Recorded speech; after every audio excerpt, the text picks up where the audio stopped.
காலையிலேயே நம்ம காக்கா வந்துட்டாவ சாப்பாடு கொடுன்ட்டு அதனால மீனை எடுத்து வச்சு சாப்பிட்டுட்டு இருக்காங்க. ஒவ்வொன்றா லைனாக வாராங்க லைன் கட்டி. இப்போது அவங்க எடுத்துகிட்டு போனாங்க, இவங்க வந்துட்டாங்க. நீ இவங்க போனோடனே இன்னொருத்தவங்க வருவாங்க பாருங்களேன், இருப்பாங்களே அந்த இன்னொருத்தவங்க வந்துட்டாங்க. இப்படி தான் லைனாக வந்துக்கிட்டே இருப்பாங்க. இப்போது பாருங்கள், அந்த வந்துக்கிட்டே இருப்பாங்க நம்ம வீட்டுக்கு.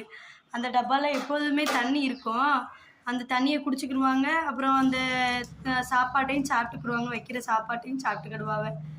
வருவாங்க, இன்னும் வருவாங்க, நிறைய பேர் வருவாங்க. நம்ம சொந்தங்கள் இவங்க தான் நம்ம சொந்தங்கள். சாப்பாடை வச்சுட்டு அவங்கள்ட்ட சாப்பிட்டு போயிடுவாங்க, எந்த தொந்தரவும் பண்ண மாட்டாங்க. என்ன ஒன்று அப்படின்னா, ஃபஸ்ட்டு அந்த ஒரு காக்கா மட்டும்தான் கத்துவாங்க. வச்ச உடனே கான்னு கூப்பிட்டோன்னே அப்படி எல்லாரும் ஒன்று சேர்ந்துருவாங்க.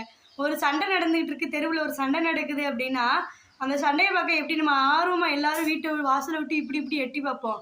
அது மாதிரி தான் இவங்களும் செய்வாங்க போல.